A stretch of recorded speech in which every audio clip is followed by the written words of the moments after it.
It's a land born of fiery explosions and violent collisions in the earth below. A land ruled over by icy giants whose shifting crevasses can swallow people whole. This is Alaska, a land of fire and ice. It's here where climbers attempt the summit of the highest, coldest peak on the continent, and where the most powerful volcanic eruption of the 20th century turned a lush valley into this eerie moonscape. Everything here is bigger, tougher, and more extreme. For centuries, Alaska has beckoned to fortune hunters and thrill seekers alike. From Russian invaders on the hunt for the fur of our ocean's smallest mammals, to prospectors hoping to strike it rich in hard rock mines full of copper and gold. Here, thousands come every year to battle exhaustion and haul in the riches of the sea, while others come to scramble up one high, rocky peak to test their mettle against mountain, sometimes just for the sheer fun of it. Aerial Alaska soars over remote corners of this stunning Arctic land. From its highest ice fields to the salmon-filled streams of an island where the world's largest brown bears come to feast. But in the end, its wildest places may be its city streets. All this in America's last frontier, Alaska.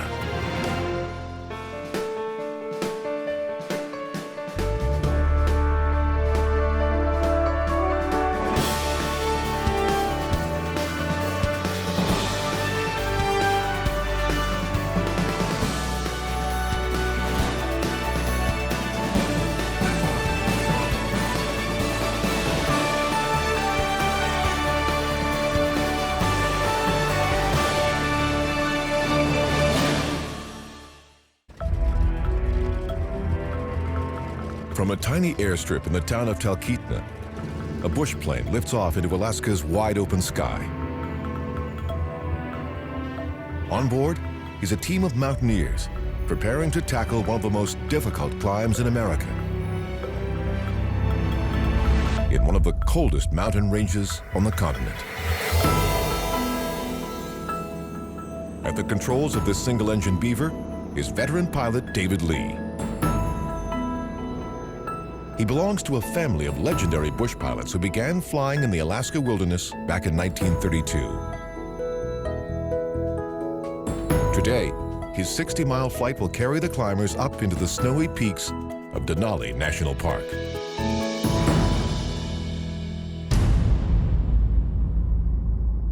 Alaska is full of forbidding landscapes that have been forged with fire and are ruled by ice. Landscapes that have challenged even the most skilled bush pilots, like David, for nearly a century. But today, the rough terrain below isn't the only danger. A thick cloud layer is dropping quickly, and David's plane is starting to get knocked around by high winds. The trick is to fly under the clouds, but not get pushed too far down so he becomes trapped in valleys between the mountains and not have enough room to turn or a place to land.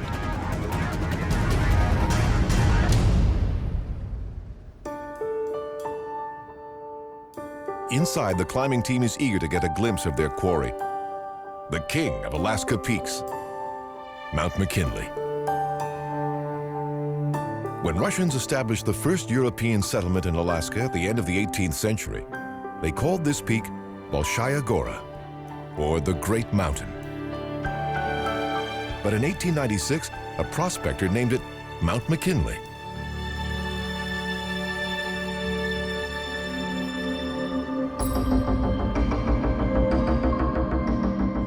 Today, most know it simply as Denali, which means the Great One in the Koyukon language of Alaska's native Athabaskan people. This indigenous tribe lived within sight of the mountain for thousands of years and were the first to be awed by its looming presence. And there's a very good reason why they were. Denali is the tallest mountain in North America. Its summit is so high it remains hidden under clouds most of the year. But when those clouds clear, locals announce the mountain is out.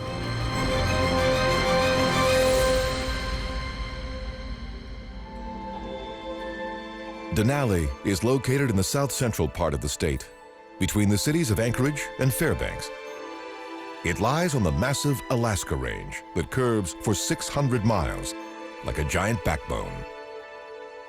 Among the highest peaks of this range are Mount Hunter at 14,573 feet and Mount Foraker at 17,400. Towering over them all is Denali, rising 20,322 feet, the king of the range. The mountains of the Alaska Range are so tall and cold, they make their own harsh weather year-round. When moist air flows north from the Gulf of Alaska, it gets trapped high in these peaks. With nowhere to go, the clouds that fill these valleys freeze, dumping snow on everything below. Over hundreds of thousands of years, the snow turns into giant rivers of ice that then make their way down and out of the mountains in the form of glaciers. Today, more than 400 glaciers drape Denali National Park alone. Together, they cover 1/6 of the entire park. And the longest of them all is this one, the Kahiltna.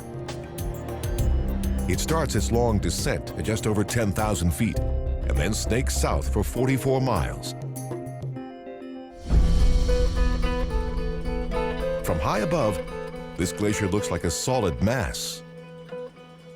But skim its surface, and you quickly see that it's made up of deep crevasses.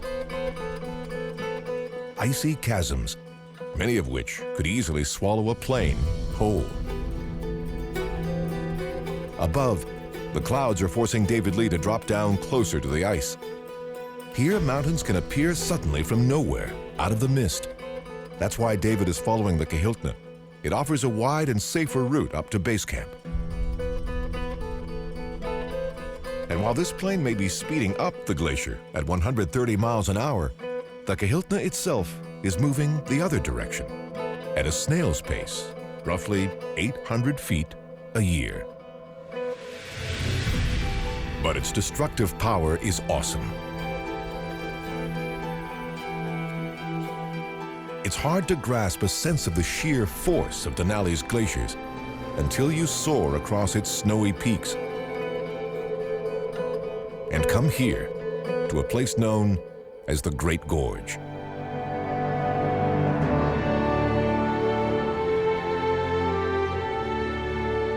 This is one of the deepest canyons on Earth, created by the action of the Ruth Glacier, grinding away at solid rock for millions of years. This glacier has proven so powerful, it's already chewed its way through these mile-high walls of granite. But evidence of the real power of the Ruth lies hidden under the ice. This glacier is 3,800 feet thick. That's more than 2/3 of a mile. If it all melted away, you'd be looking into an abyss deeper than the Grand Canyon.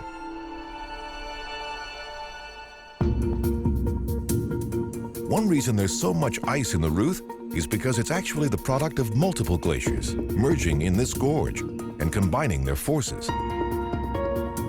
Fly down the center, and you discover a black band that looks like a dead ringer for the solid no passing line on a highway. This striking feature is created when two glaciers merge, and the rocks and soil that each churned up at their edges meet in the middle. Finally, David Lee and his climbers are approaching the Denali base camp at 7,000 feet.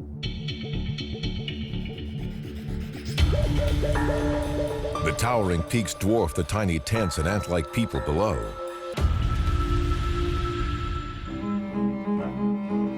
This is one of the most unique landing strips in the world, a blanket of snow on top of shifting crevasses. The only way to land here is to do it on special retractable skis that flip out underneath the tires. But even with this special gear, glacier landings can be treacherous. In this all-white landscape, even experienced pilots can lose a sense of how high they are off the snow. But David's landed here hundreds of times and touches down smoothly with his passengers safe and sound.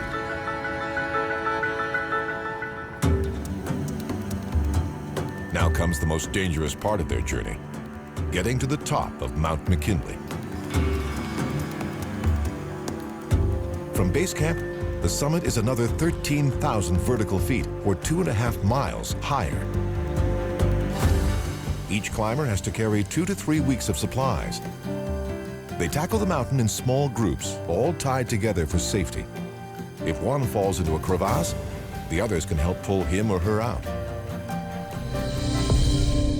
But one day before this footage was shot in 2012, a team of 5 Japanese climbers was swept away in a large avalanche here on the West Buttress route.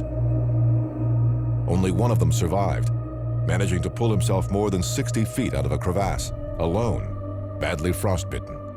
Even after a thorough search, the bodies of his 4 friends were never found.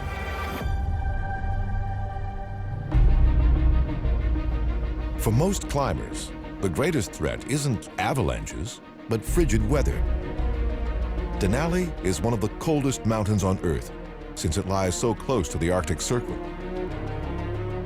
Temperatures can plunge to minus 100 degrees Fahrenheit in winter and minus 40 in summer. Fast-moving storms can hit at any time, packing a lethal mix of snow, ice, and winds exceeding 100 miles per hour. Climbing parties are often pinned down for days in their tents. As a result, only half of those who attempt Denali ever make it to the summit, about 500 climbers each year. But for those few that succeed, the thrill of reaching this cold, snowy spot, the very top of the North American continent, is immense. And even today, Denali is still growing higher by 0.5 millimeter every year. That's because the Alaska Range has been created by what's called uplift, a process that happens when 2 of the Earth's giant tectonic plates collide. Here in Alaska, as the Pacific Plate dove under the North American Plate, it pushed it upward, lifting Denali and other peaks in the range onto their lofty thrones, a process that's taken some 60 million years so far. Denali deserves its reputation as an ice king, but many of Alaska's most dramatic peaks are known not for their ice, but for their fiery cores instead. There are 50 active volcanoes in Alaska, and 2 of them blow their top every year.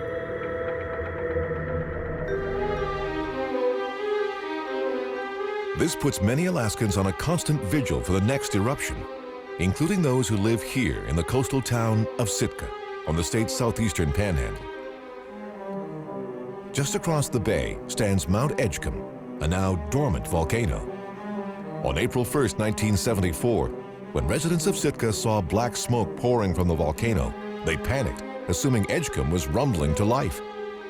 Little did they know, it was an April Fool's joke done by a local prankster. He'd hauled 70 tires into the crater and set them on fire. Funny for some, but not for others. Especially those who lived through the most powerful volcanic eruption of the 20th century, which happened right here, in Alaska's Valley of 10,000 Smokes.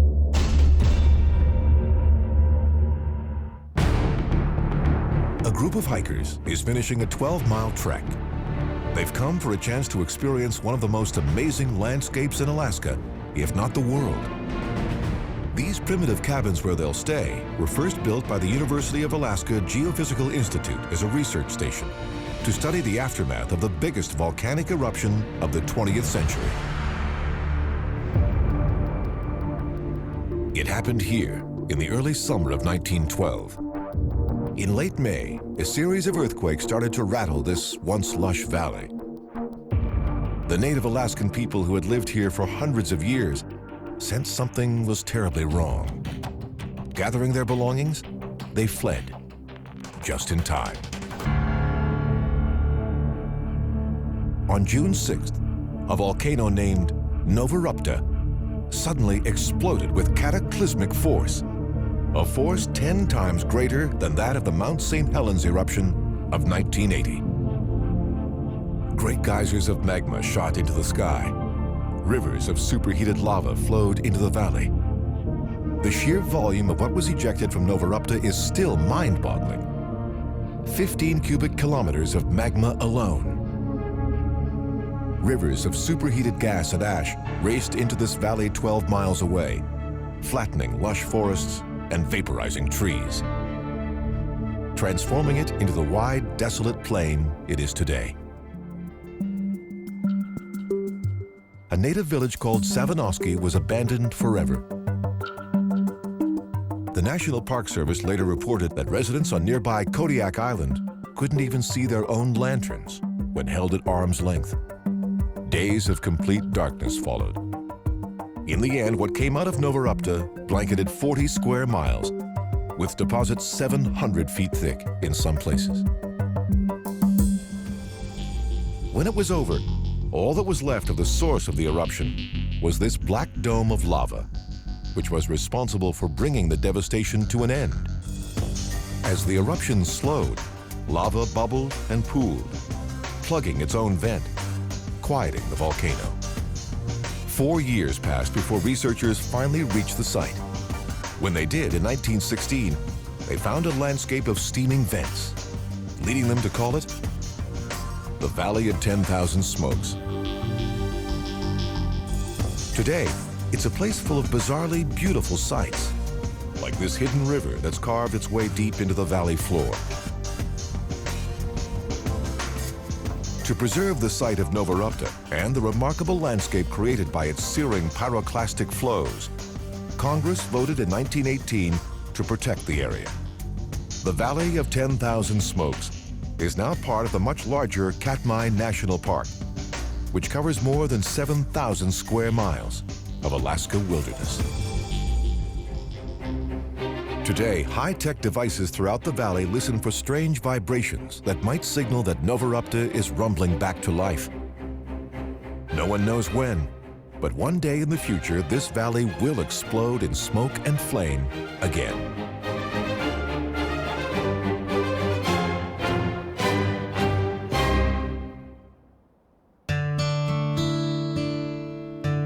Volcanoes may have blown the tops off many Alaskan peaks, but most are just weathered by time and the seasons.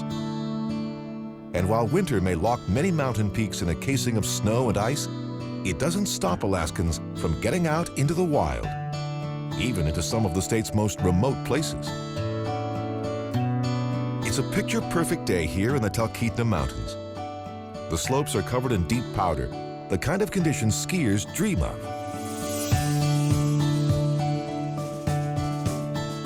The only hitch is there's no chairlift, gondola, or even a road for many miles around. But that didn't stop these self-reliant Alaskans from stepping out for a breath of fresh air, 6,000 feet up a wilderness peak. In Alaska, even just going for a ski can require a hefty mountain trek. So much of the state's rugged terrain is remote and impassable that very few roads are built here. There are just 5,000 miles of paved roads in the entire state, about 1,000 miles less than there are in New York City alone. Many Alaska towns and villages are so remote, there's no road into them at all. Take the fishing town of Cordova. There are only 2 ways to get here, and car is not one of them. You can either get here by sea or by plane. These aircraft are made for residents of towns like Cordova, where a nearby lake provides a convenient landing strip. Being able to pull off landings like this one comes in handy in a land with thousands of miles of ocean coastline and over 3 million lakes and ponds. For thousands of years, Alaska natives plied these coastal waters in skin kayaks, dugouts, and bark-covered canoes. With these human-powered watercraft, they traveled long distances across open ocean and down rivers on hunting trips, or hopped from island to island to visit and trade with neighboring villages. Today, many of those same journeys are done in minutes with airplanes, and is one reason that Alaska has more registered pilots than any other state. When these pilots come into the big city of Anchorage to land, chances are they'll be touching down on water, here, at the Lake Hood Seaplane Base, the busiest seaplane airport in the world. Lake Hood has 3 water runways and its own control tower, which handles about 200 takeoffs and landings a day. As for parking, that's what these 5 artificial channels are for. They're called the 5 Fingers. Pilots secure their planes in these cozy miniature harbors. When they take off, chances are they're heading out to one of the state's remote communities to haul in everything from people to medicine to food staples, including fresh vegetables and fruit. That's because Alaska has to import more than 95% of its food. And there's a very good explanation for why they do. Almost 80% of Alaska is covered by permafrost. When summer arrives, valleys may be green on the surface, but dig just a few feet down, and you'll hit hard, frozen soil. This permafrost makes farming risky, which is why there are just a few hundred farmers in the entire state today. And if there's anywhere that could be called Alaska's breadbasket, it's here, the Mat-Su Valley. Named after the Matanuska and Susitna rivers that flow across the valley floor, the Mat-Su became farmland thanks to a bold social experiment conducted after the Great Depression. In 1935, more than 200 poor farm families from the upper Midwest were relocated to this valley by the U.S. government. They were given up to 80 acres apiece and the chance to start over on the Alaska frontier. The settlers worked hard, building barns and plowing their fields, hoping the harsh conditions wouldn't destroy their crops. But in the end, Alaska's long, cold winters and short growing seasons were too much to take. Within 5 years, half had given up and headed back south. But a few stayed on and made a go of it. Today, dozens of farms dot the Mat-Su, evidence of how some hardy Alaskans managed to battle the odds and ice to survive. In fact, the Mat-Su Valley has produced some of the largest vegetables on Earth, including one 18-pound carrot and a 49-pound celery.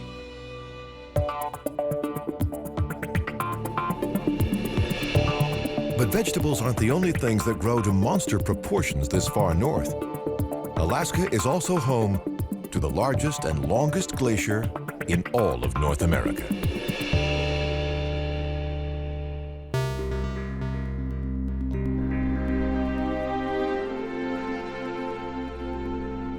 Each spring, winter-weary Alaskans eagerly await this sight. The ice breaking up on the state's frozen rivers. In one town, there's even a big cash lottery to guess the exact time of spring ice out. While rivers like this one enjoy a brief thaw each summer, huge swaths of Alaska are under permanent icy lockdown, no matter what the season. Alaska boasts more than 100,000 glaciers. They cover 5% of the state, nearly 30,000 square miles, an area larger than West Virginia.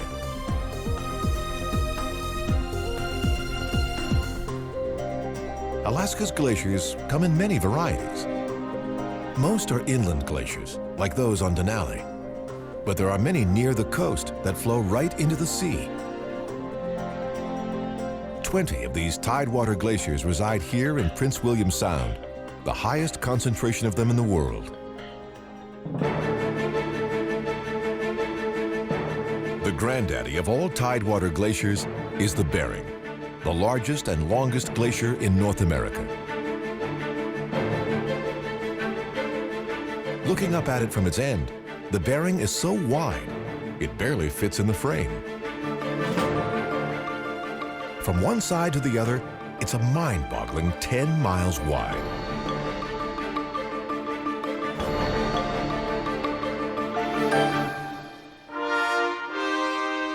The source of this mighty glacier lies here, high in the Wrangell and St. Elias Mountains, the tallest coastal mountains in the world. Here in what's called the Bagley Icefield, heavy winter snows have accumulated over eons, filling up the high plateau like a giant bathtub.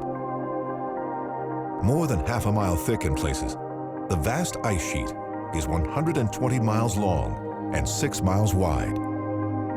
On the surface, splashes of brilliant color break up the endless white. Spots of melting snow have created ponds and channels that refreeze into stunning veins of blue ice. The Bagley Icefield feeds ice into the top of the Bering Glacier, where it begins to wind downhill towards the coast. But the Bering isn't the only glacier to feed off this ice field. The Bagley is so massive that it also nourishes dozens of smaller glaciers that flow out of the range and into the valleys below. Global warming is taking a big bite out of Alaska's glaciers. With temperatures here rising twice as fast as those in the lower 48, many of the state's glaciers are beating a hasty retreat.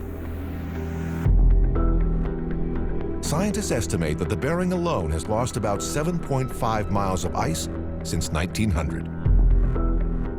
All that extra melting produces lots of water.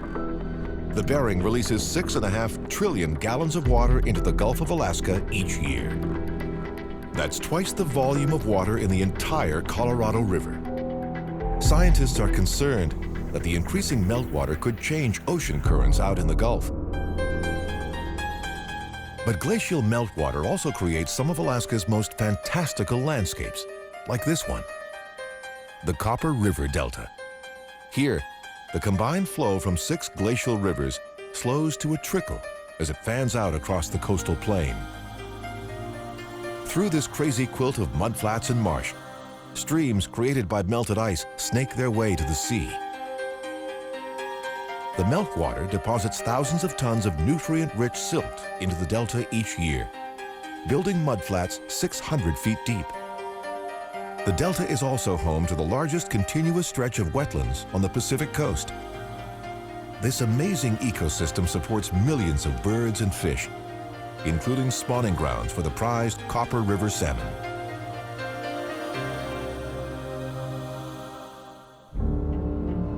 At the mouth of the river is the wild shoreline that greeted the earliest Russian explorers, led by Captain Vitus Bering when they first stepped ashore nearby in 1741. Not long afterwards, Bering's ship wrecked, and most of his crew perished. But the few who made it back home reported excitedly that Alaska was teeming with a creature that still calls these frigid waters home: sea otters. They are the smallest mammals in the ocean and can survive in freezing waters thanks to their layers of thick fur. Sea otters have up to 1 million hairs per square inch of skin, which means their skin itself never gets wet. But their amazing fur almost led to their extinction, since the sea otter's remarkable pelts were highly valued in Europe in the 18th century. Soon, Russian fur traders began showing up on the rocky shores of a place known today as Kodiak Island. At the time, Kodiak was already home to a native Alaskan people called the Alutiiq, who made their living from the sea and from edible plants and berries found on the island's emerald slopes. As more and more Russian traders landed and tried to take the island's natural riches, Alutiiq warriors fought back. And so, finally, in 1784, the Russians decided to take Kodiak once and for all by force.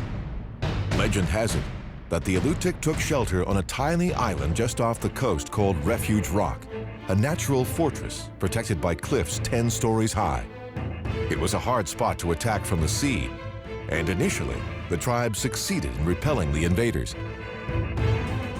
But the Russians weren't willing to give up. They sailed into this cove behind Refuge Rock and landed on Kodiak without detection, armed with guns and cannon. They then waited for low tide when a land bridge emerged, which they used to storm Refuge Rock from behind, surprising the Alutiiq. But the real tragedy was what happened next. Many, including women and children, threw themselves off these cliffs, preferring death to capture. The Russian successful defeat of the Aleutic here has been considered a major turning point that allowed Russia to colonize Alaska. Refuge Rock is a sacred place for the Aleutic people, many of whom still live on Kodiak Island, here in the fishing village of Old Harbor.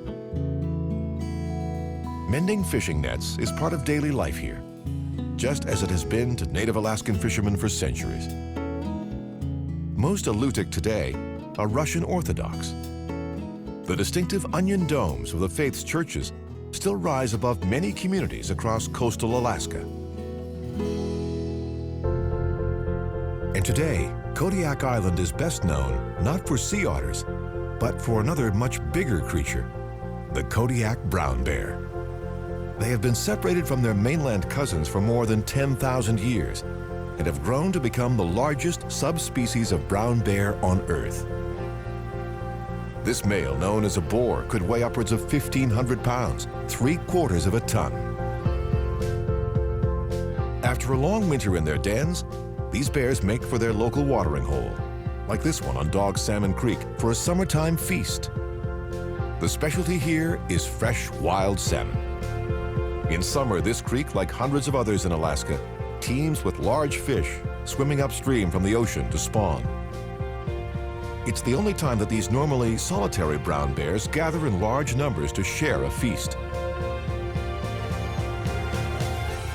Their densely packed fur coat enables them to stand in freezing cold meltwater for an hour or more as they wait for the right moment to strike.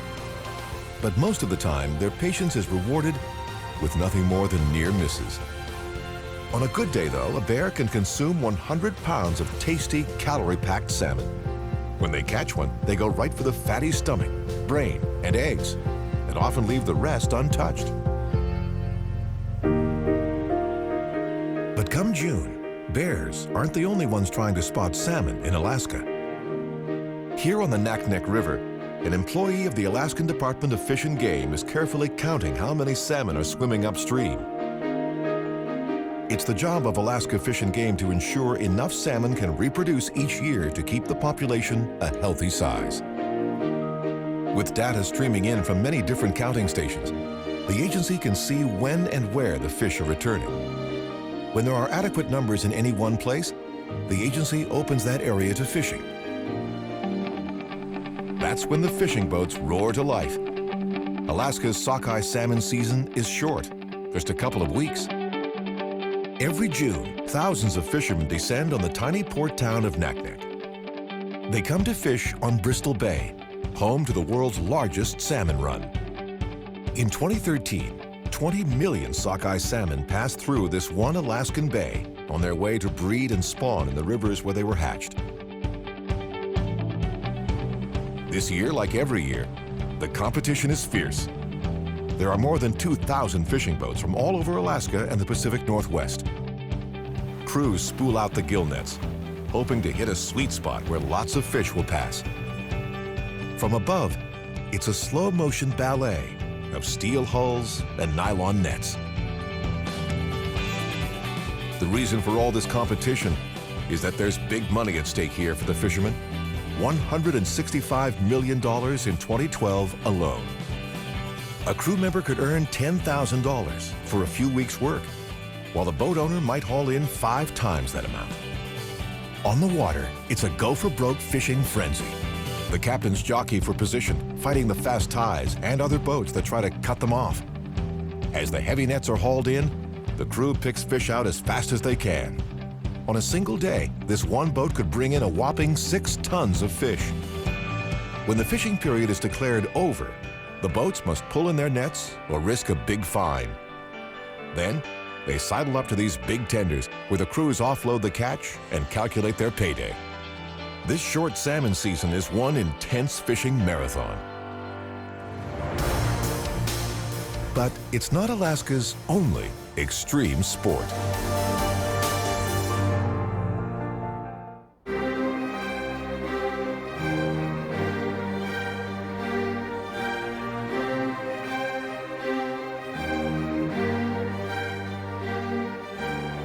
Looking down on Alaska from above, it's easy to see why this is the land of fire and ice. Thousands of mountains blanket this state, including 16 of America's 20 tallest peaks.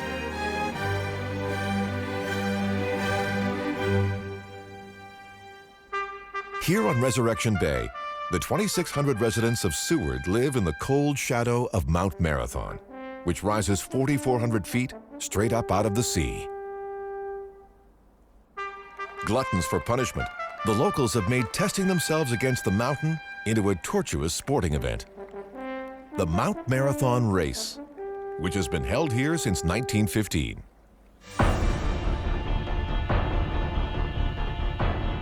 Each 4th of July, in separate races for women and men, runners compete to get to the summit and back down again, a 3-mile round trip.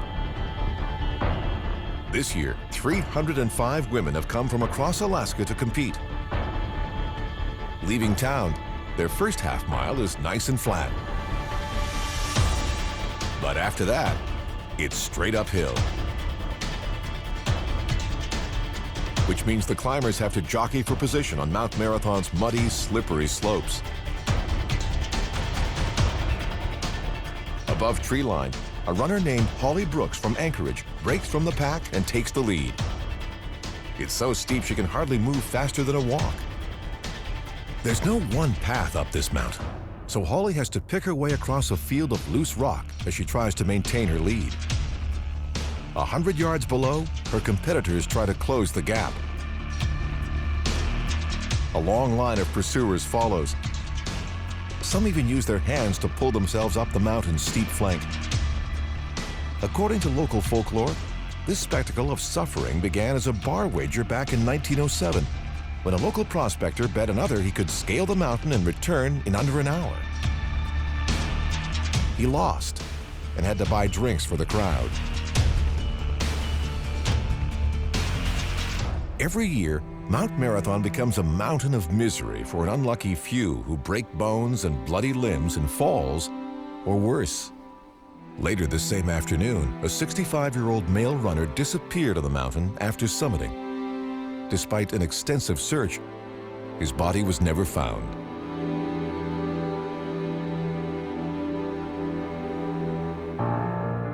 Reaching the summit, Holly Brooks is still in the lead and doesn't pause for a breath or the breathtaking view. She's halfway home and heads downhill for the final push. This race is all about getting up and down the mountain as fast as possible. And it doesn't matter how you do it. If she avoids falling on the loose rocks, the mile-long descent will take Holly just a few minutes. And then there's a final sprint to the finish back in town. The top contenders finish in well under an hour. A dashing feat of woman against mountain.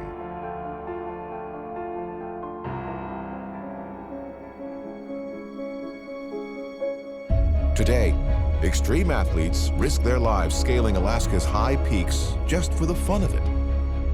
But in earlier times, thousands came to clamber up Alaska's mountains in a search for buried treasure.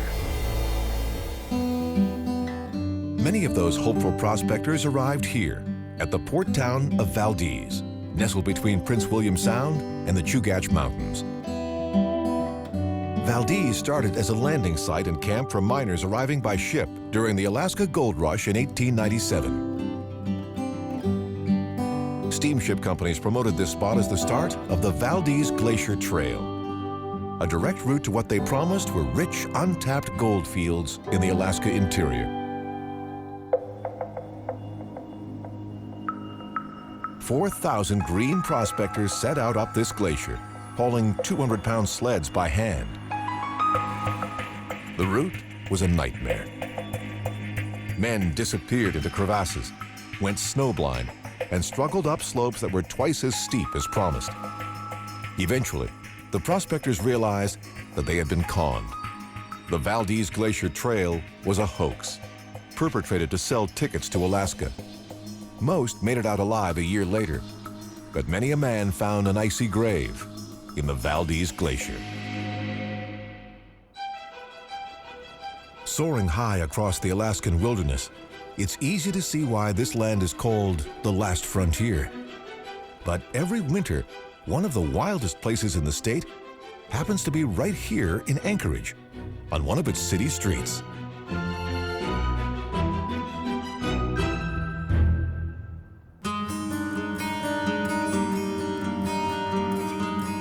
180 miles up frigid Cook Inlet from the Gulf of Alaska, slabs of sea ice are piling up at the edge of Anchorage, the largest city in the land of fire and ice. Like the giant vegetables of the fertile Matsu Valley, located just 40 miles north, Anchorage is a real fast grower. In just 100 years, Anchorage has been transformed from a few canvas tents into this bustling city of 300,000. That's almost half the population of the entire state, corralled into a single broad valley at the foot of the rugged Chugach Mountains.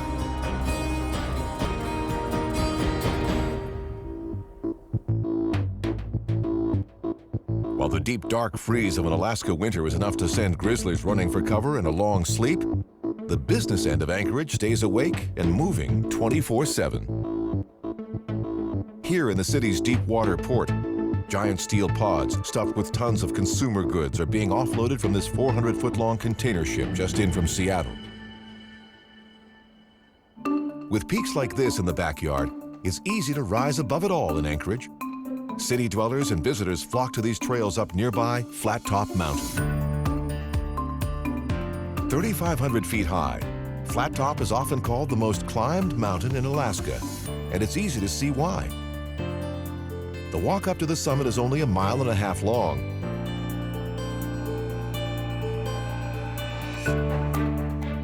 But on knife-edge ridges like this, Little Flat Top can feel like the high Alps.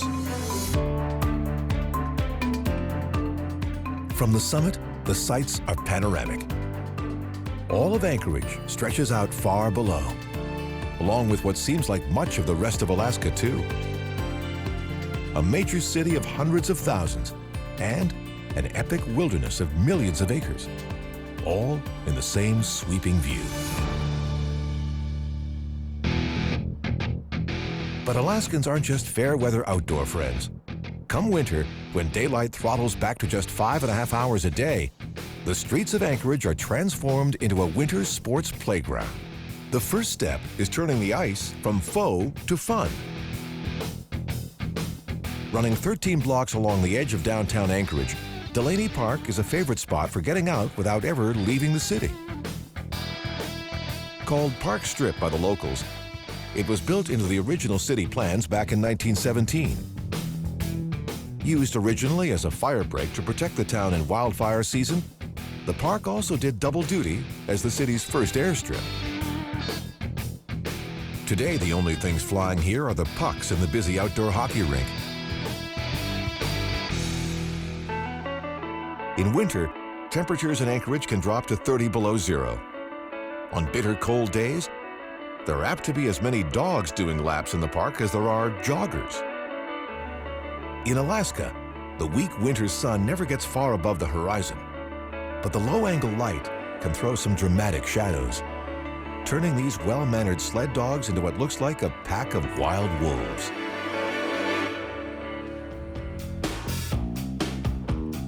The bright spot of every Anchorage winter is a festival known as the Fur Rondi, short for the Fur Rendezvous. For 10 days beginning in late February, thousands of Alaskans converge on the snowy streets of Anchorage to get out, let loose, and thumb their noses at winter. The Fur Rondi began in 1935 to celebrate the return of trappers and miners to town after a winter of lonely work out in the bush.